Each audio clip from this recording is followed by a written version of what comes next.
You guys ready? In my studio. Yes. I am here with Bert Fred.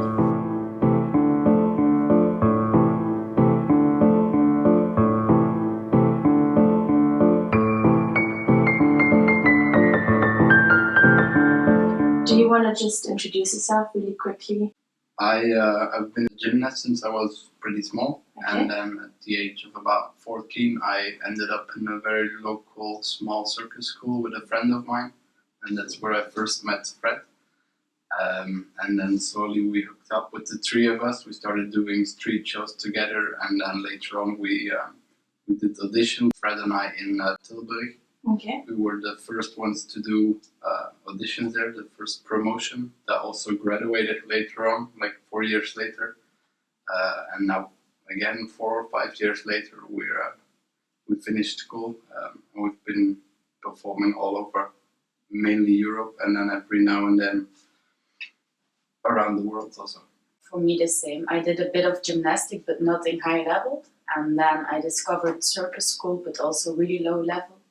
And then I went to do circus school, but in Belgium it wasn't really known. Like Isaac was existing, but even people around me didn't really know it. Mm. And then I did audition, but of course I was not taken because I had quite a bad level.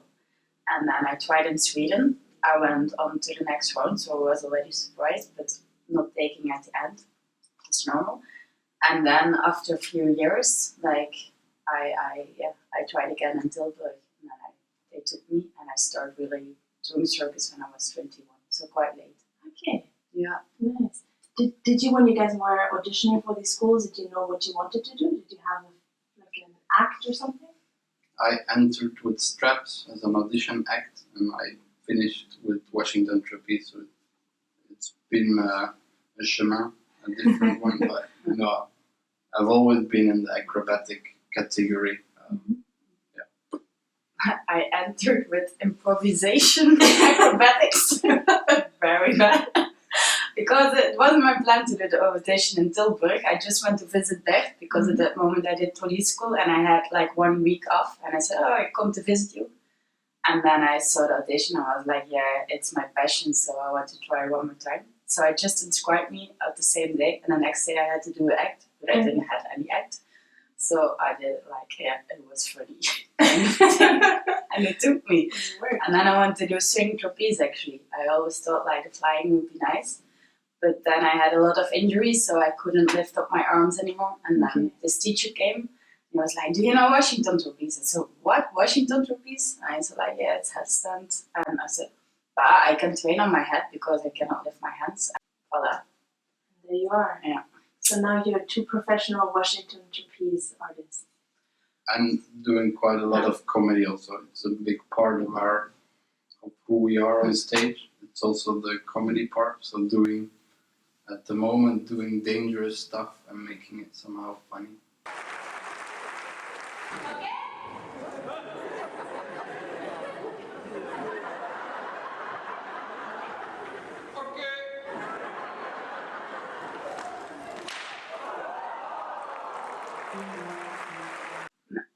I don't think it is like this. We will never have a really high level of Washington Trapeze, but that's okay for us. We know it. We are quite limited. We are okay with on the head, but for example, the handstand parts, we are not good in it. So we know we will never reach a really, really high level on the Washington Trapeze, but on the other hand, we get a lot of contracts because our artistic vision goes a really other way than the normal, nice, super high level technically act. So yeah, it separates us also a bit. So yeah. And I think also it's interesting to have the approach of something that's very traditional, because Washington Trapeze is a very traditional discipline, and to bring this very modern and also funny approach to it is something that hasn't been seen before. Yeah, like a few years ago we really had this feeling like, well, we're one of the only contemporary artists that are doing Washington Trapeze. Now it's more and more. But if you look at it that way, there are quite a few more disciplines that are not really touched by contemporary circus schools, to say, like Perch, for example. Yeah. There are hardly any, but I think it's one of the disciplines that could be very nice to develop with the troupe or whatever. So Washington was one of them for us at the time also. And we've discovered tricks that were not really being done Because, by a duo or. Because we also didn't knew the technique before. For us, it was completely new. So yes, we got like a quite traditional teacher from time to time, but yeah, it was also new for us. So we didn't have like big examples or something. Yeah. So was it a discovery also for you guys? Yeah. Discovery of the discipline and to approach it in a different way. Yeah. Oh, cool. And your comedy things, that's as important to you guys as the trapeze, right? Actually, Even more. even more or whatever. Like we try to combine like real things and such. Like we had a course of performance art, and then in school, and it's like doing real stuff on stage, like Abramovic, for example. But there it goes really on the dark side. But we always like the funny kind of style with it, and it was like, yeah, for us when we had those classes, I was like, this is what we are looking for, like the puzzle game. Like this, and it was like, yeah, finally we know what we want to do. Like it has a name or something, and then we like to use stuff that people who doesn't do circus that they use in daily life. So, what is dangerous in daily life where you can hurt yourself with it, or like that people know, okay, a knife, a hammer, like darts. Everybody plays the darts, for example. So how can we integrate it? Like giving it the same picture or the same kind of dangerous situation than you do a circus technique, because circus stays in a way like dangerous, you take risk with it, but people who doesn't do circus, they cannot relate to it. Like they don't know how it is to stand on a Washington Trapeze or doing like a school, for example. So how can you give them an image that they can relate to it, that kind of the same feeling that does with circus technique?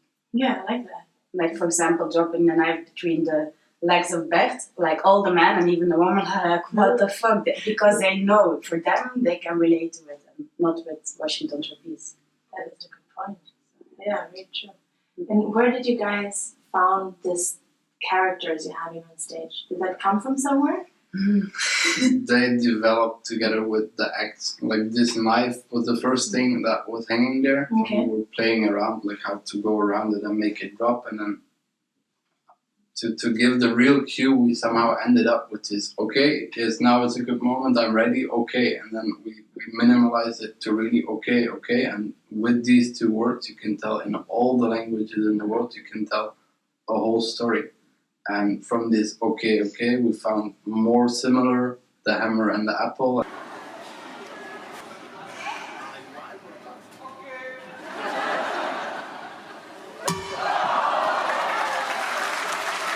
And then more and more.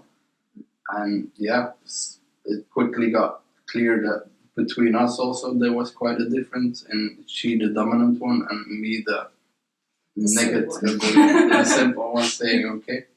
So yeah, But also in real life, he's like always calm and not really like excited, and I'm like the one who was like, okay, let's do this. So it's also in our characters, and of course I'm not like this bitch which I'm on stage. I'm a nice person. Like on scene we make it really big, but like character-wise, it's also a bit like in real life. Like I'm really strict, and but that's also I think one of the reasons why we kept our own names and stuff. I'm on stage, I'm back as in real life, and it's also because we try to be as real as possible. It's stage conditions, so it's always a bit different, but we're not Eskimos juggling with snowballs, for example. We are what we are, and we do something that can go wrong at every moment that we do it. So I think that gives another layer to the whole performance every day again, and the audience really feels it. Yeah. So now also just not only have your numbers, but you also have your own show. Yeah.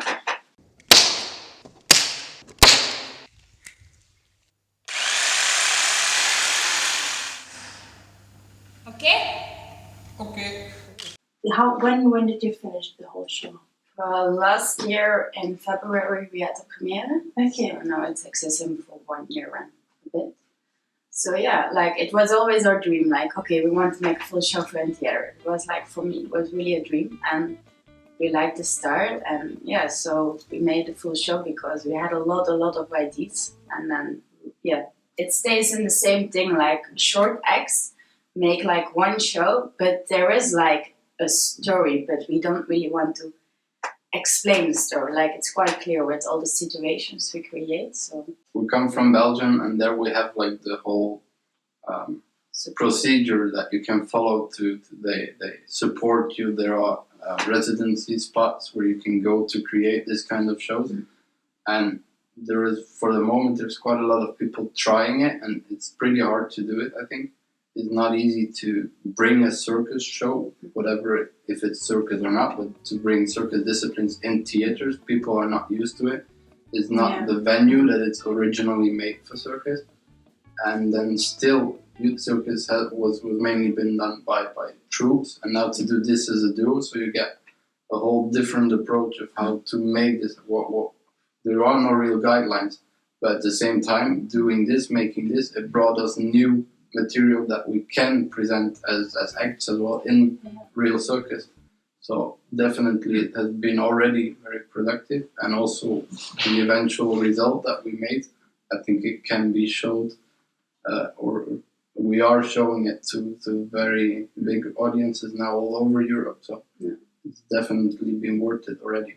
Yeah, it has been a big learning process because it's our first full show. So of course we fell in traps or whatever, but I'm really happy with the result. I'm kind of proud of it. It's like a little kid, like, which is grown, and we learn a lot about it. And like Bert said, it's nice that we created new material for acts as well. So all the contracts we did in the past, we can kind of do it again with new stuff, and that's really cool as well. That's true, of course.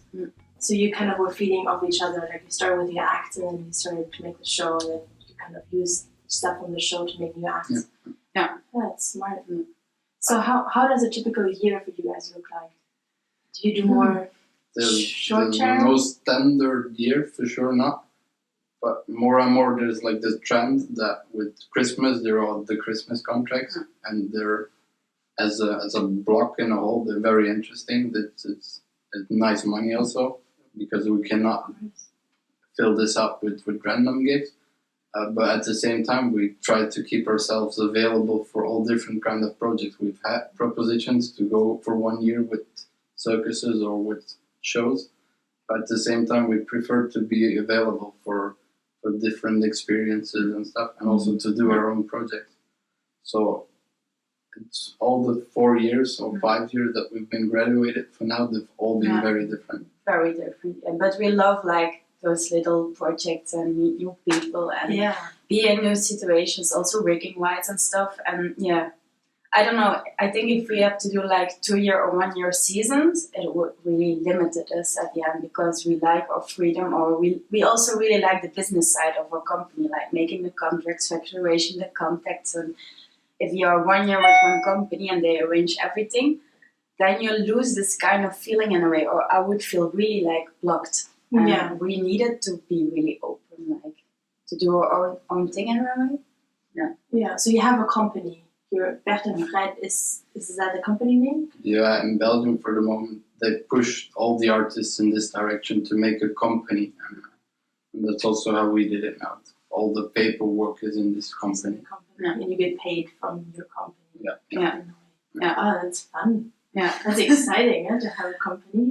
We don't really have but we don't have other options because it's a non-profit organization. Yeah, it's like the legal thing, and it's kind of the only solution to make it work in Belgium. So but it's good. It's good. Working. I'm happy with it. So how is it for you guys to be together?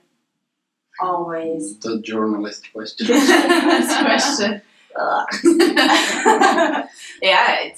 It's sometimes it's really hard because we are all the time together, and that brings sometimes frustration. But on the other part, like, we share the same adventures, and if you go abroad, you share the same like views and whatever. And like he said a few days ago, like, you see, we're going to have a nice dinner here, and like most of the artists who don't have their boy or girlfriend with them, like they save the money to do something nice with their boyfriend or girlfriend when they're back home. But we share it at the moment in another environment, and that's so true as well. The show that we made together is called 8 Years, 5 Months, 4 Weeks and 2 Days. And at the time that we did the premiere, that was the actual time that we worked together as a couple. and by now it's 9 years, and so this summer we'll do the 10 years, and we're sure that will continue for another while. Our opening sentence in the show, and she says the number, and I continue with, and it's not always easy. And it's the beginning of what else do we need to say? Yeah, and it's real. It's real. We are so long together, but it's not always easy. But so. Do you count the days? Do you have every day? Do you say the actual day? Yeah. Oh, every day. Every day you do Yeah. check it. When we perform, we have to check it. Yeah. We wanted to print every poster differently, but that was kind of too much. Yeah. So if someone sees this and wants to see you guys or wants to follow you or do something, what's your best way to keep in touch with you? Website, Facebook. Yeah. We try to post some updates on Facebook every now and then, and then we built this website, which I think every artist nowadays should have. Yeah. They can call me. Just you. My number is not so widely spread. Yeah. All the technical questions they have in mind. Alright. I'm more for the blah blah blah, and he's more for the technical stuff. And who signs the contract? No, but we have also Emma, who is working for us. So when we made the show, it became too much to do everything ourselves. So we took Emma, a girl in the company, and she is now making all the contacts and contracts at the end. Okay. If we sell the show, if we sell the show, we still do it because it's another world. We keep this direct contact with other programmers, but if it's with theaters and all this stuff, it's Emma doing it. Otherwise it gets like it became really too much. And it's also nice because if you negotiate the price, what happens like all the time in our job, then we can keep a distance as an artist, and she can go this step a bit further, like be like very strict or correct, or I don't know how she does it, but for us it's also nice when we then actually come to the theater, and it was maybe kind of difficult to find a way together, then we still can, we don't have the story around, so it's also nice to have a bit of distance, but still we love the personal contact. Yeah, so you do both. Cool. Well, thank you guys for being here. It was nice. Yeah. We will maybe do this again. We will see. And I wish you all the best for the upcoming months and years and all of that. And you too, with all your videos.